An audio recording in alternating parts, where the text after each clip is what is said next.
Welcome to Face2Face. This is a show about change and what's next. It's a show that asks questions and peels back the layers of our average everyday experience and goes beyond scratching the surface.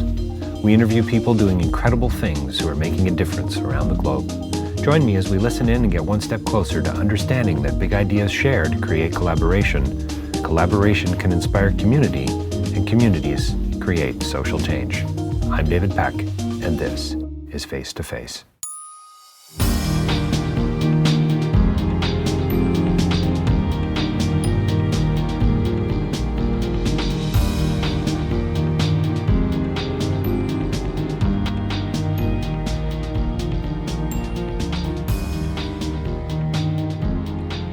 This is part two of an ongoing conversation that I'm having, I think, with Karen Dougherty. She's a psychotherapist, she's a filmmaker, she's someone who has a lot to say about a whole lot of things, and we have a little bit of fun in this as well. And I'm convinced that Karen's going to be writing a book soon, and she's not sure what it's about yet, but this will be an ongoing, I think, conversation we're going to have for some time. She believes that, quote, understanding your feelings and behaviors is the first step towards making positive, lasting change, to rediscovering your authentic self, and to developing true resilience, close quote. We talk about feelings and about babies and about infant communication. We talk about poetry and William Blake and about certainty and uncertainty and about existential angst. We get into a whole lot of different topics in this conversation, and I trust that you will see it through. Karen is an interesting guest and an engaging conversationalist, and somebody that I'm having the pleasure of getting to know a little bit more through a variety of different ways. And so Karen Dougherty is coming right up. davidpecklive.com for more information about my own podcasting, writing, and also you can help support Face2Face through patreon.com. And don't forget rabble.ca too for more information about other podcasts, not only myself, but others as well. Stay tuned for Karen Dougherty. Well, welcome to Face2Face. We're joined by a returning guest today. Karen Dougherty is here with us today to talk about a whole lot of things, I think. And for those of you who have listened to our conversation, wow, a year ago now, maybe? Maybe, yeah. It might even be longer. Mm-hmm. Anyway, Karen, thanks for joining us today. Pleasure. And you're going to tell us where you're coming from just this morning, I think. Yes. Yeah. So Friday mornings, I do what for me is part of my training, which is infant observation. So as a candidate in psychoanalysis and as a therapist, infant observation is so helpful. Mm-hmm. I don't work with children, I don't work with babies, but I go once a week to see this baby in the family. And this is from before the baby was born. So the baby now is 4 months old. When you say the family, a family or your family? Not my family, okay. A family. And I've been going once every week for 1 hour, and I go and I observe. And I've been watching the baby from in utero, basically, to now. And the baby, how the baby is in the family, how the baby's mind unfolds, the interactions in the family, the baby's role in the family. It's been so helpful. And it's particularly helpful for me right now, not just in my own practice, but because I'm working on another film with Beatrice Beebe. We spoke about the film that I was working on last time, which is done and sort of online. We're working on another film now about infant research and adult treatment. So the implications of what we know from watching babies, from our infant research, and how we can extrapolate what we can use from that observation of a mother and a baby in adult treatment. So there are a whole bunch of things that are you saying, Karen, that had I been more well observed as a kid, I'd be more well balanced today? I am not saying that. There'd be new forms of treatment? No, not saying it. No, I mean, I don't think the baby's benefiting from my observation because it's not an intervention. I'm just watching. Right. So with the hope of intervening in there's an adult's life at some point, or no? In an adult's life? So the idea being, obviously, I suppose as an experiment on its own, it's probably valuable.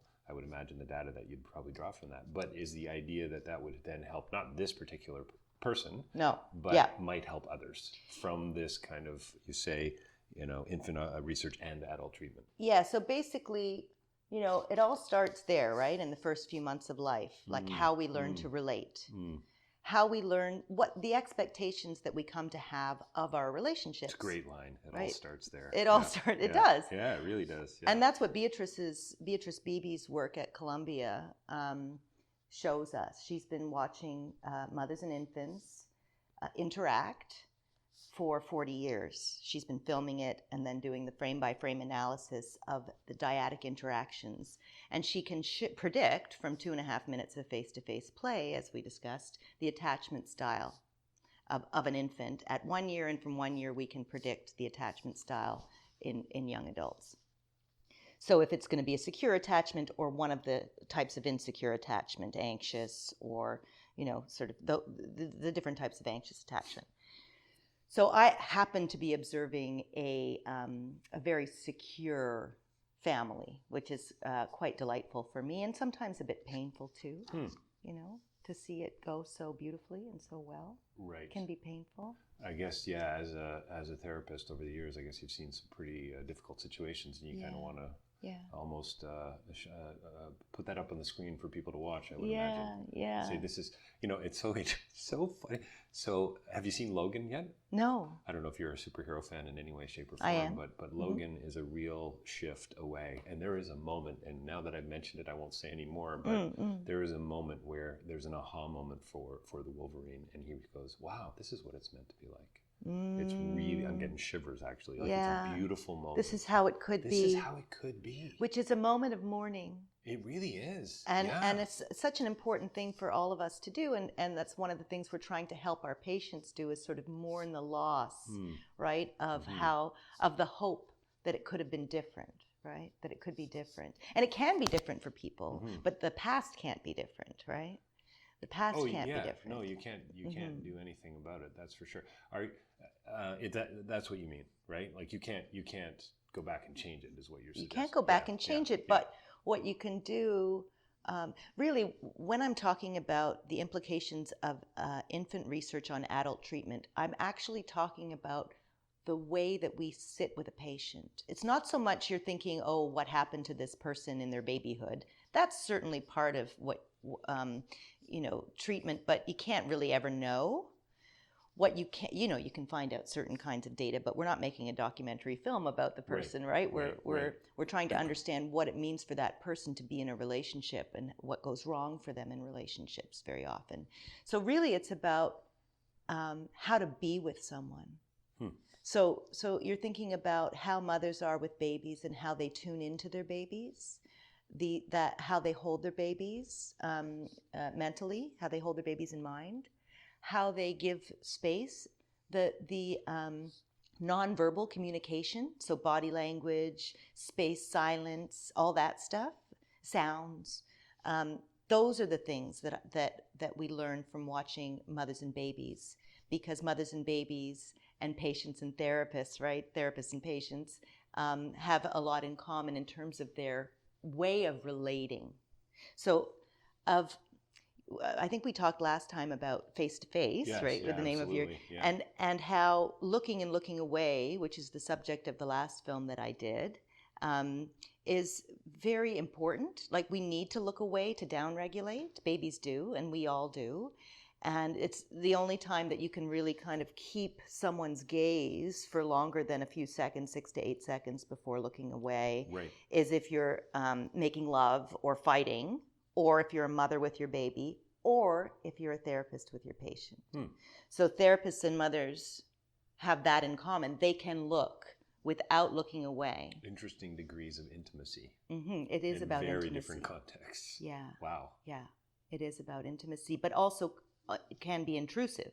Right. So, and overstimulating. And so how to give people the space while you're looking. People need to look away. Some patients can't look at all. That's why the couches can be very helpful. Is this why supposedly, and that's capital S, I think, men are supposed to be able to talk more when they're driving in a car because they don't actually have to look at each other.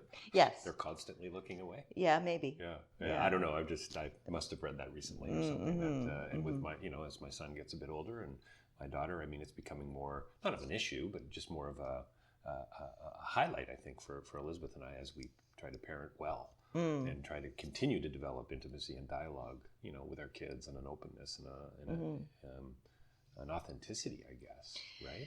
Well, just even doing a thought experiment. So you're asking your daughter a question and you're looking at her. You're looking at her and you're saying, "How was school today?" Versus you're looking away and looking at the ceiling or looking at a detail and asking her, which is she more likely to be able to answer? Actually, the one where you're looking away, because you're giving her the space and you're not. Right. There's a kind of a pressure, I think, sometimes when you're looking at someone and asking a direct question. It can feel almost aggressive or intrusive. Whereas if you're looking away, even if they're looking at you, they have a little bit of space. Yeah, you would probably never correct anyone or a child or a coworker or something by looking away. It would be way more. Yes. Hey, would you look at me when I'm talking to you? Yes.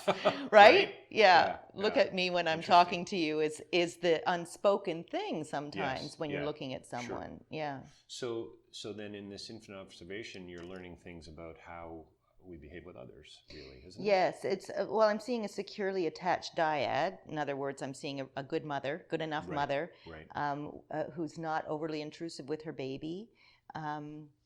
And it's just fascinating. It's a fascinating thing to. I mean, I'm not a mother. Yeah. So even if I were, I mean, I have classmates in my infant observation class who are parents, but they're still getting a lot out of observing a mother and an infant from the time that before the infant is born, to see how we learn to be with an other.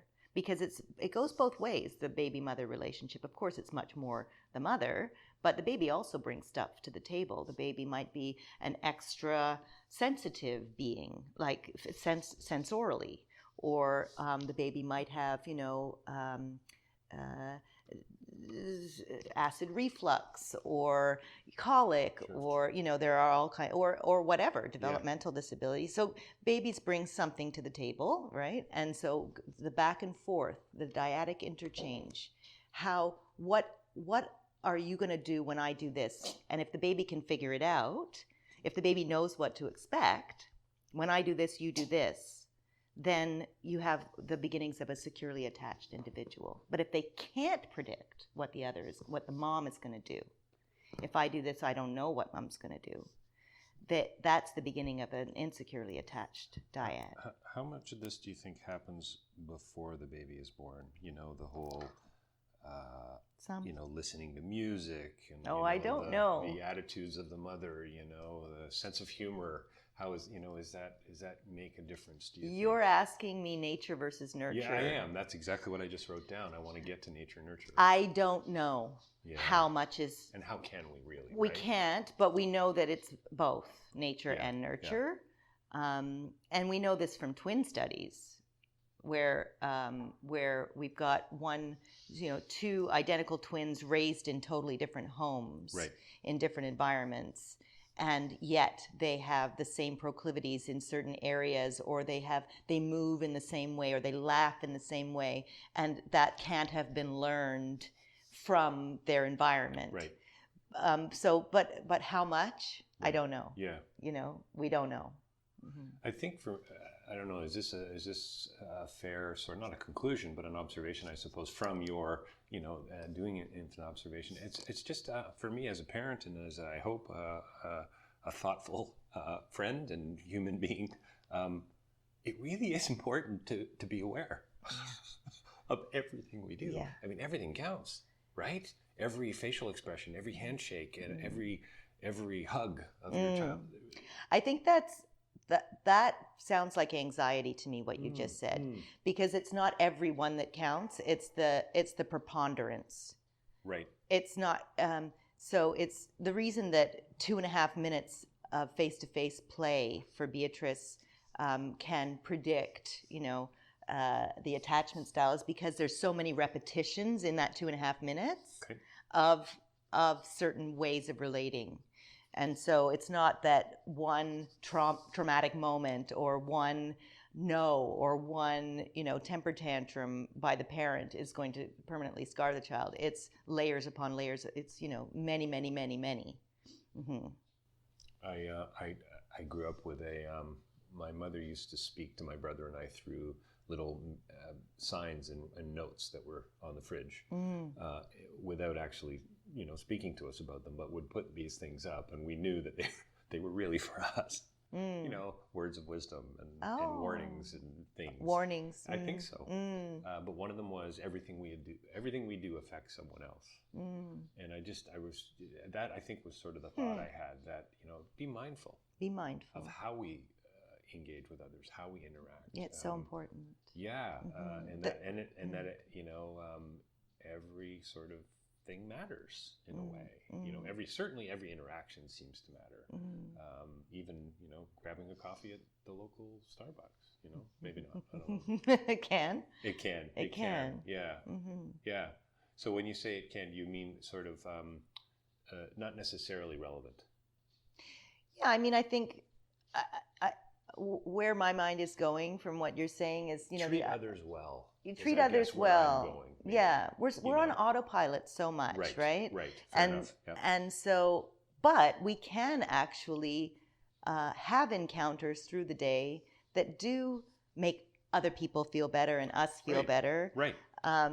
It's just smile. Yeah. Right? I guess maybe. Yeah, it's that in itself. Hey, listen, then I don't think, practice it, so.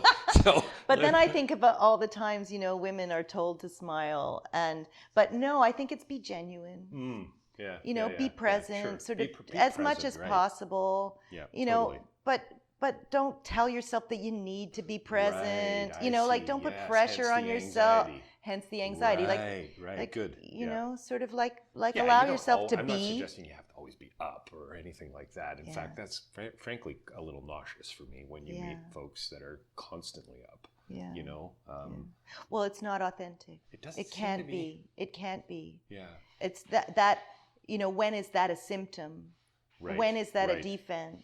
Right. So you can kind of feel it qualitatively when someone is kind of like, what I'm talking about. I do, yeah. Sort of like artificially up. And that can itself be an indication that there's something that they can't be feeling right now. And then you respect that, but at the same time, it doesn't feel genuine maybe, or, you're not really connecting with that person. Could you say that, and I don't think I asked you this the last time around, but could you say that our mental health issues, our psychotherapeutic issues, can be sort of not reduced, that's the wrong way to put it, but are connected to how we play with others, how we work with others, how we deal with others? It's how we interact. It comes down to a relational question. I think so.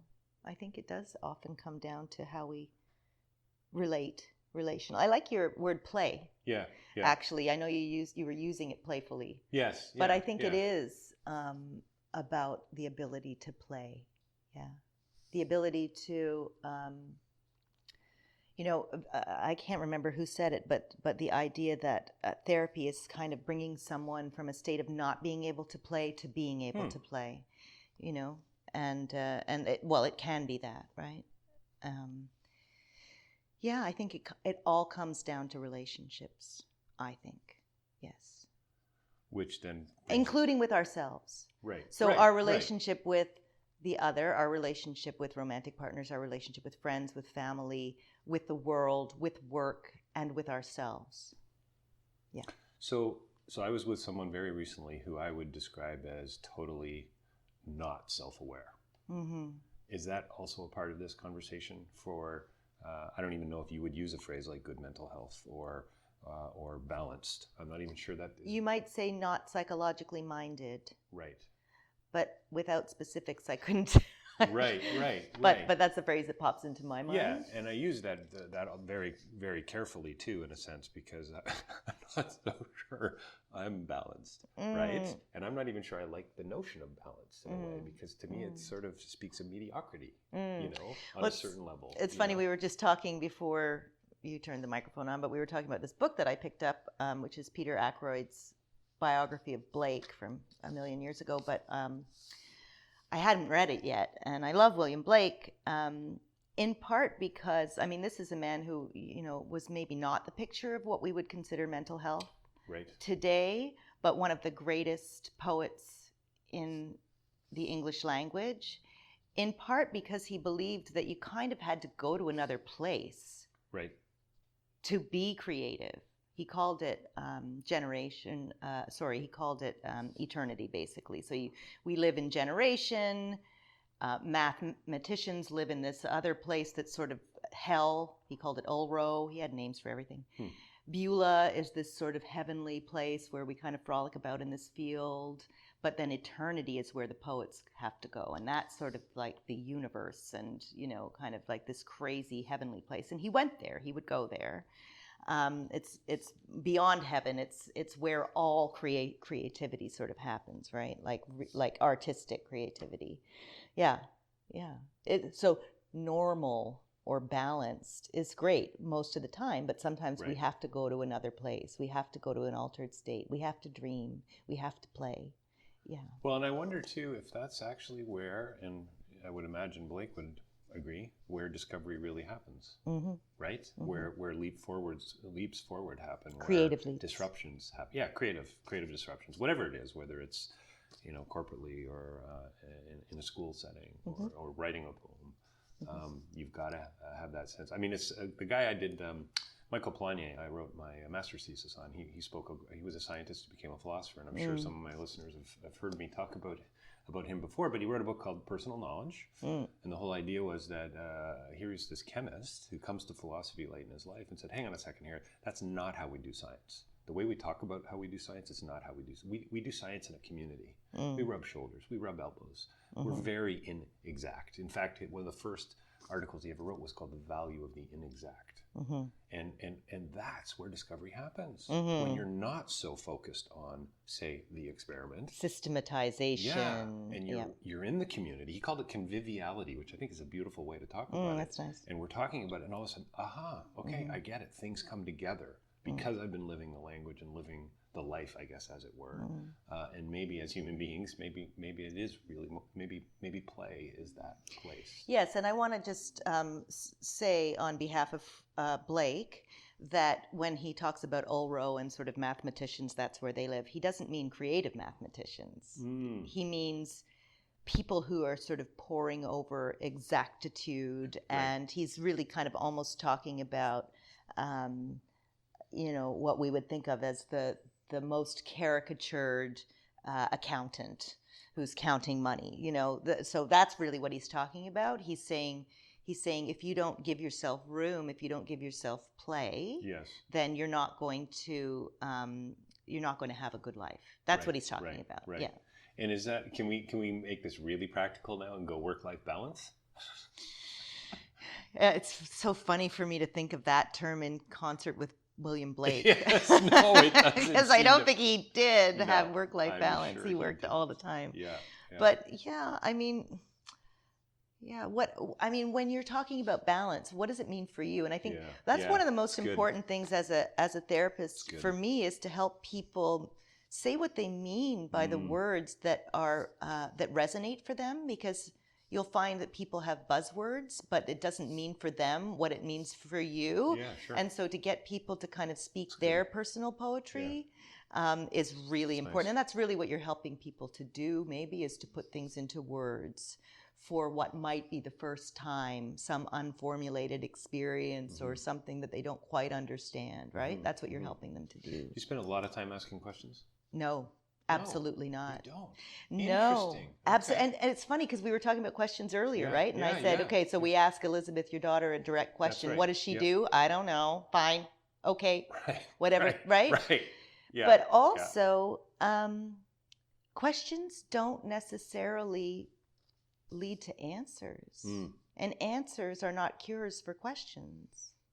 And so I help people to find out what their questions are for themselves. But to ask someone a question can be very aggressive or intrusive or leading, or it can feel like a criticism. It can, there are many reasons not to. I mean, that doesn't mean that I'm not interrogative in my approach, but, and I'll do a lot of this. So as an analyst, you don't say a lot, but asking a direct question is often more about me and my own curiosity, getting that sated, than about sort of helping the patient find their own answers. So it's about space. Yeah. And we did talk about, I think, listening last time a fair bit. And that, I got to be honest with you, I think whenever I shut down Face2Face, whenever I stop doing the podcast, which I hope won't be for quite some time, I'm coming up on 300 interviews, little plug there. But it really is about listening. And I got a wonderful compliment just a couple days ago. Wow, David, you let your guests speak. And that was great for me, because I think as a development worker, as a philosopher, I think it, we want to give people the answers. Oh, here, I've got the program for your community. This is going to sort everything out. It's going to make sense for you, or whatever. As a parent, I think we're uncomfortable, right? I think. One of the biggest complaints I heard about Manchester by the Sea, the Oscar winner, was it didn't end. Well, it did end, but it didn't go anywhere. And people don't like uncertainty. That's right. So why didn't it resolve? And even I kind of thought we were used to that now. Aren't we postmoderns? No. We like certainty. Uncertainty makes us uncomfortable, and it's sort of the only certainty. Right. And so that's the other, sort of part of therapy or analysis is, allowing people to kind of get to a place where they're more comfortable with being uncertain. And sometimes people will come in and they'll say, I don't know what I think about anything. And my response to that is, that's an excellent place to start. Because if you come in feeling like you do know about something, really, like you do know what's going on, chances are we've got to get you out of that rigid thinking to another narrative. Right. So when people come in not knowing, it's actually a better starting place sometimes than knowing. Yeah. Do you think, answer this however, and I know you will, but do you think the majority of your clients, your patients, your friends, throw me in here, are looking for solutions? So I've done enough therapy over the years, marital and singles and all these different types of counseling and so on. When you walk through the door, are you hoping for that? Okay, David, here's what you need. Here are the 3 things you need to do. Because we see that so much, right? I think some people do come in saying, I'm unhappy, I don't know why, and my goal is to be happy in sort of 10 sessions or less. That's a bit of a caricature, but... Which would be cognitive-based therapy in a way, wouldn't it? Well, yeah, It's like to retrain yourself. Here's how you retrain yourself. Yeah, CBT can be good for some habits, although it's habit forming in some ways because you need to come back. But, in fact, the modality that I do, and the reason that I love it so much, psychodynamic psychotherapy or psychoanalytic psychotherapy or psychoanalysis, is that it doesn't give people answers. It gives people the tools to find their own answers, to question themselves, to query themselves, to stop themselves in a certain moment and say, okay, what's going on for me here? Why am I having an overblown reaction to this? Oh yeah, it's this thing. That's a lifelong ability. That's a skill set that you're helping someone. That's a function that you're helping someone internalize. The function of being a person who holds the space in a certain way to allow certain kinds of thinking to take place that hasn't taken place. So yes, people come in, they say, can you help me in 10 sessions or less? And I say, I don't work that way. I want people who come to me who've Googled existential despair, basically, therapist plus Toronto. That's what, or Camus. I'm currently reading The Myth of Sisyphus. Can you help me? Right. Yeah. Yeah. Huh. That's sort of my ideal patient. That doesn't mean that I don't see people who have all different kinds of issues. And so you want a degree of authenticity before, almost. Isn't that interesting? I think that's what I'm hearing.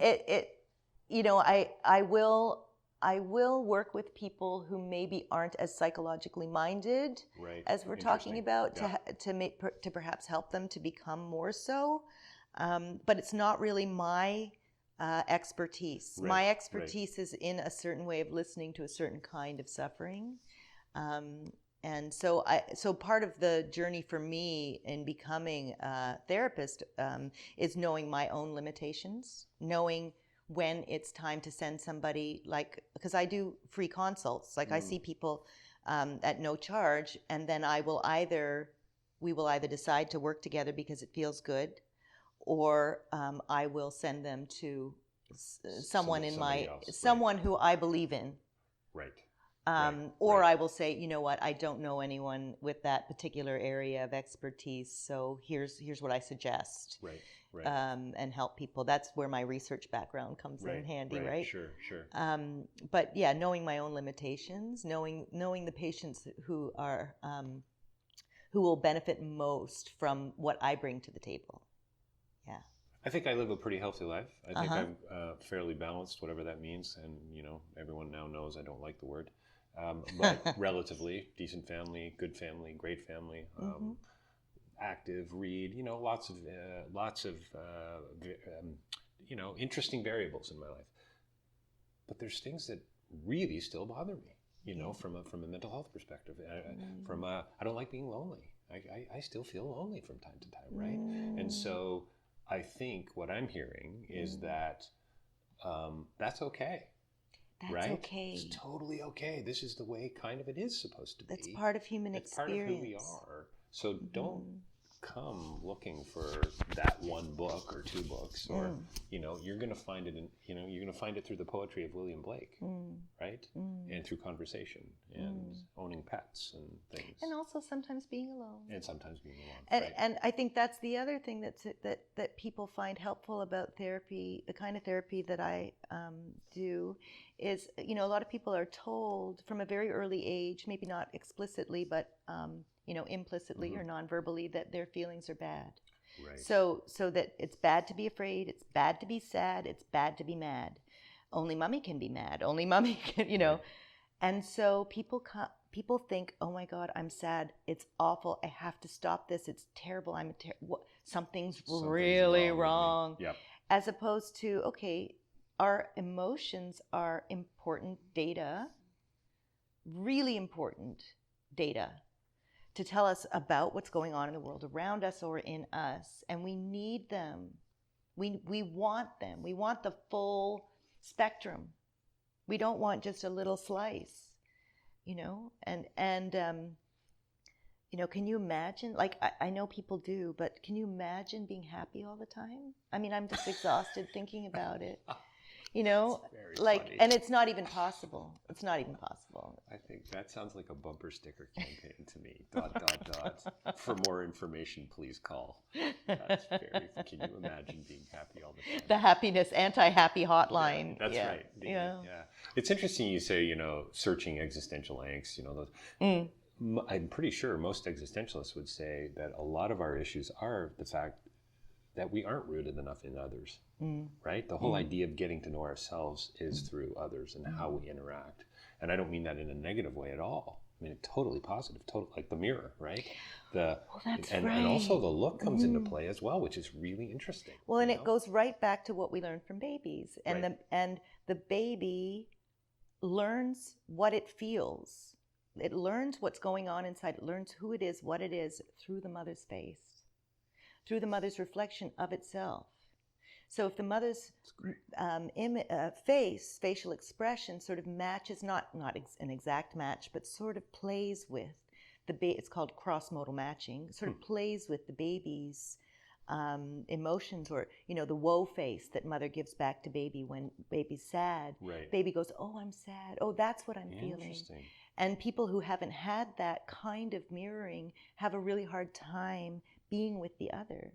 looking even at the other. Cross-modal matching, did you? Cross-modal matching, yeah. So it's almost as if so the baby sort of almost implicitly says, "This is what it means to be sad." When I see a facial expression like that, is that what you mean? I'm sad. I'm sad. Oh, I'm sad. This is how I feel. This is what I'm showing because this is what's being reflected back. That's not pushing them into some sort of structure. That's actually giving them the freedom to feel that. Yeah. In a sense. Yeah. Right. And so for example, if you have a mother who has, sort of unresolved loss, trauma, abuse, and can't tolerate sadness, unhappiness in the baby, she's going to possibly give the baby a facial expression, she doesn't even know she's doing it, of contempt, disgust, anger, or this sort of fake smile, which is totally not matching up with what the baby's feeling. It's very confusing, and it's the beginning of sort of disorganized attachment. If the mother's expression does not accurately reflect what's going on in the baby because she can't tolerate it. When I say disorganized attachment, I'm talking about the roots of psychopathology, the roots of madness are right there in the mother's inability to reflect the baby's face back to the baby's affect. Well, and it kind of comes back to what you were saying earlier about the implicit things that we learn along the way about our feelings, right? So if it's it kind of connects a little bit to everything's kind of important, like the facial expressions even, right? Yeah. That's fascinating. Yeah. And what's really cool to me, I love the connections. And this is kind of Michael Polanyi. This is tacit. So the mother indwells a particular way of being that has an impact on those around her, most importantly, her kids, her babies. Yeah. It's fascinating. Yeah, and the babies internalize the mother. Right. And so, you've got your mom in there in your mind and in many different forms. So she can berate you, or she can soothe you, or she can, all the mothers are in there. Yeah. Where does dad play into this? Dad too. Yeah. Dad too. Not as much, I would imagine. Well, it depends on how, when we talk about mothers, we're in this conversation, we're sort of using an old model, but it's it's really the whoever the primary attachments are, and usually it's the mother, but more increasingly so it's the dad. Yeah. But when we're talking about infants, first 4 to 6 months of life, often it is the mother who is the sort of primary face. She becomes the other. At first, she's just a bunch of parts, but she becomes sort of the first other. Yeah, whole other. We're going to have to wrap it up in a few minutes. Are you writing a book? No. And if not, why not? No, I mean, I just actually finished writing an article. That's my first published academic article. Oh, neat. So that's kind of fun. But no, I don't know. Maybe there's a book in me when I'm I bet there is. 90. So yeah. I hope it's before you're 90, unless you're, telling me something I don't know. You've written books, yes? I've published Real Change is Incremental, and then I co-edited a book on a series of essays on philosophy and theology, actually, and how they either interact or don't interact, with a friend of mine, Jason Robinson. That's so neat. As well. Yeah, I hope I have a few others in me. I've got a couple things I'm working on. My problem is I just, always new ideas about things to write about and start them. And then it's really, writing is hard. Writing is hard. Talk about, come full circle about self-awareness. I think that's the worst part of it is, holy smokes, I have to share this with somebody. I'm not sure I'm open to that. Yeah, and it's think for me, I think that's really what it comes down to. And then just all the regular insecurities, I think that most writers must feel. I'm sure Blake dealt with it too. I'm in good company. So let me ask you one more thing. Yes. You talked about different modalities that you've tried in therapy. Yes. You haven't been on the couch 4 times a week on the couch, have you? You know what? It's a very good question. I don't think so. And when you say the couch, you mean in a kind lying down on the couch and looking away. Looking away, That's looking more at the of a Freudian ceiling. Perspective, correct? Well, it's a psychoanalytic perspective. Psychoanalytic, thank you.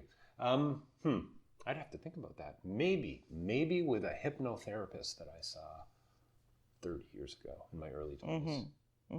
But full on sort of on the couch 4 times a week psychoanalysis hasn't been something that you've tried yet. No, I probably did a Monday, Wednesday, Friday for several months, and kind of eventually, like any kind of consistent sort of thing like that usually goes by the wayside at some point. And then it would be more sporadic. I'm going to go for 2 months and it'll be every Friday at 2, But no, I think the short answer is no. Okay. I can see this direct question I asked and how much anxiety came You're so up. aggressive. And you went, oh my God. What the hell is she doing? I'm supposed to be interviewing her. I'm asking you, and I'm asking your unconscious to kind of play with it, sure. you know, because it's something that can be so beneficial. You don't have to be mentally ill. You don't have to be unbalanced. In fact, it's you people who are really sort of not stable enough. It's not good for them necessarily to go on the couch. Right. You have to be at a certain level of stability to do that. Yeah. Well, and I think what I love about the question and what it's going to make me reflect on is that opportunity for discovery and the space and that whole idea of play. Yeah. Because it's a kind of play that maybe if I have been through it, it's been a long time. Yeah. And wouldn't it be interesting to revisit it 25 years later? Yeah. What I know now, how is that going to change? You know, that kind of an experience. So. Yeah. Well, it changed my life. Yeah, I bet. And of course, that's why I'm doing what I'm doing now. Right. So no book, but you've written. What's next? Are you working on any films? I know you're. I'm working on the film with Beatrice on infant research and adult treatment, and I'm working on a film with my colleague and very good friend Phyllis Ellis about the Halibut, indigeneity and identity. It's about the Mi'kmaq people of Newfoundland and their fight to get status for the first time. And who knows what else? Wow. Yeah, lots of stuff coming down the pipe. Things going on. Well, thanks for your time today. I'm looking forward to part 3 already, Karen. What will we talk about? I'm sure we'll find something. Thanks for your time. My pleasure.